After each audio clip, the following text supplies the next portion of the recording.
it's Jessii Vee, and in today's video I'm telling you a very, very scary legend about this girl called Connie Copycat. She is someone you definitely do not want to come across, but the thing is, you can't really control that. She arrives when she arrives. Before I get started though, I want to tell you guys something kind of cool that I did. So back in 2017, I moved into a haunted house. Of course, I didn't know it was haunted at the time, but during my 3 years of living there, I captured so much ghost activity. I did a bunch of paranormal investigations there. A lot of them were with my sister Mandy. And so I thought I would put together a 2-hour documentary, if you will, sort of laying out the timeline of events since I moved into that house. And guys, rewatching the footage was terrifying. It's crazy how much of that experience I put to the back of my mind. And it was like I unlocked all these memories when I watched it again. I can't believe I went through that. I feel like that should be on like TV or something, okay? A movie should be made about it. So if you guys have not watched that video yet, I posted it a few days ago. It is the craziest ghost evidence you will literally ever see. And I kind of wanted to do a giveaway over there. So all you have to do is watch that video and comment what you think is the scariest part.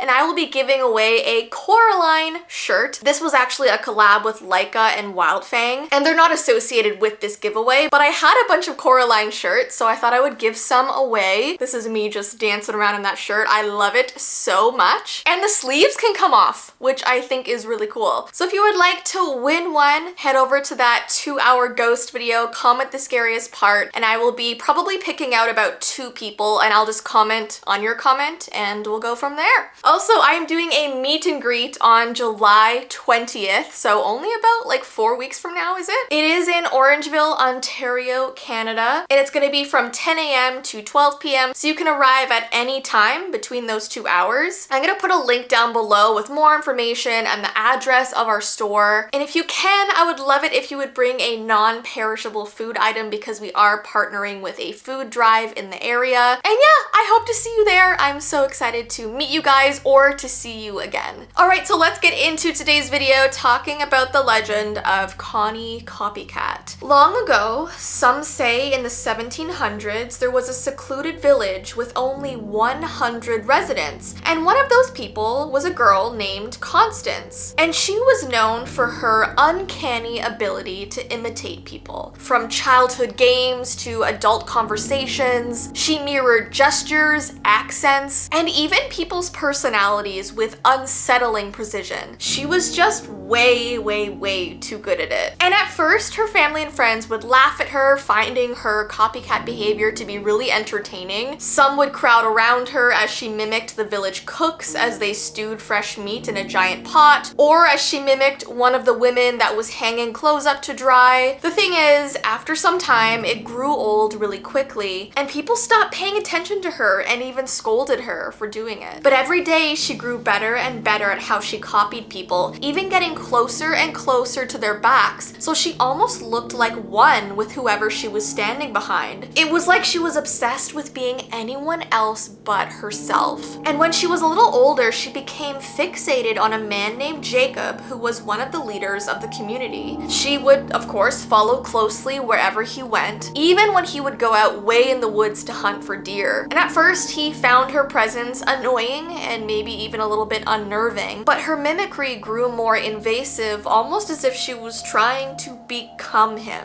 Even her voice sounded more and more like him, unnaturally low for a woman. One night, Jacob went out into the woods claiming he was grabbing more firewood for the houses, and of course, Constance followed him. The strange thing was, he returned to the village alone, claiming he had no idea where she went. Rumors said that he drowned her in the river in the forest, wanting to be rid of her constant copying presence. And years later, she became a type of folktale, people whispering that sometimes they felt her behind their backs, always there, always watching, always copying. So now we're gonna fast forward quite a bit in time to the 1990s, and this part of the story is about a painter. There was this young woman named Sarah who was a local artist, and she loved to paint and could be found in her studio daily creating new masterpieces. But one day, as she sat down to create a new piece, she felt this unsettling presence behind her. So turning cautiously, Sarah could glimpse a figure at the edge of her vision. It was this woman shrouded in darkness, and she was moving exactly as Sarah was. So if she put her brush up on the canvas, the thing behind her would also move their arm up, and so on and so forth. Every step,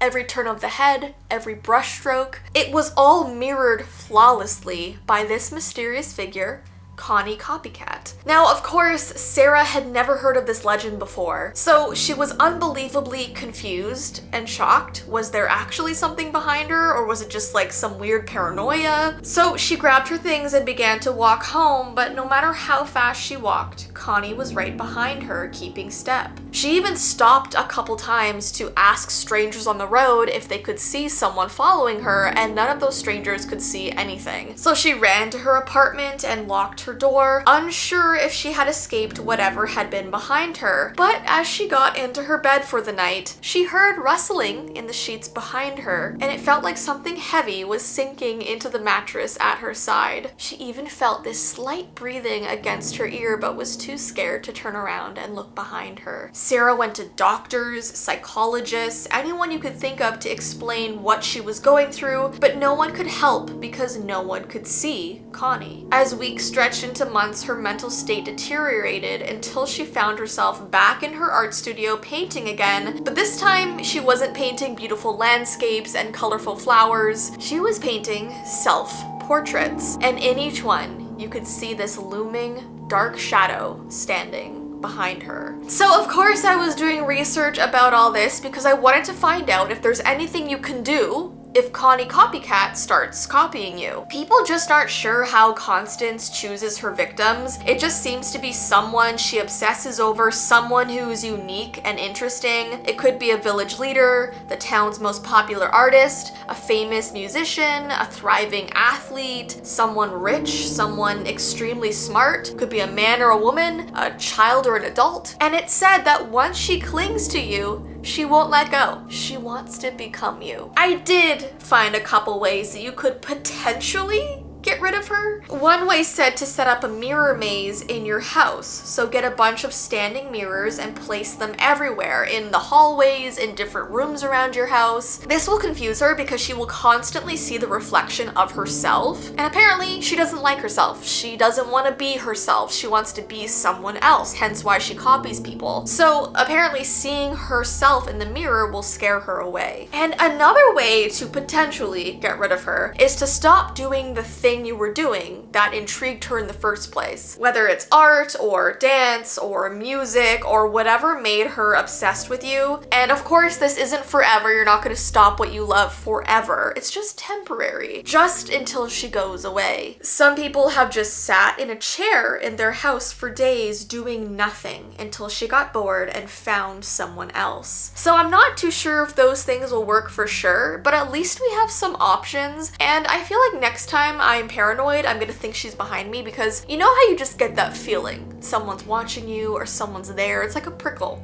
on your back, on your neck. Anyways, I hope you guys enjoyed today's video. Don't forget, if you would like to enter the giveaway to win the Coraline shirt, go and check out my 2-hour ghost hunting video. I will also link it down below, and just comment what part you think is the scariest. And don't forget about my meet and greet on July 20th. I've put all the info down below, but I hope you have an awesome rest of your day, and I will see you in my next video.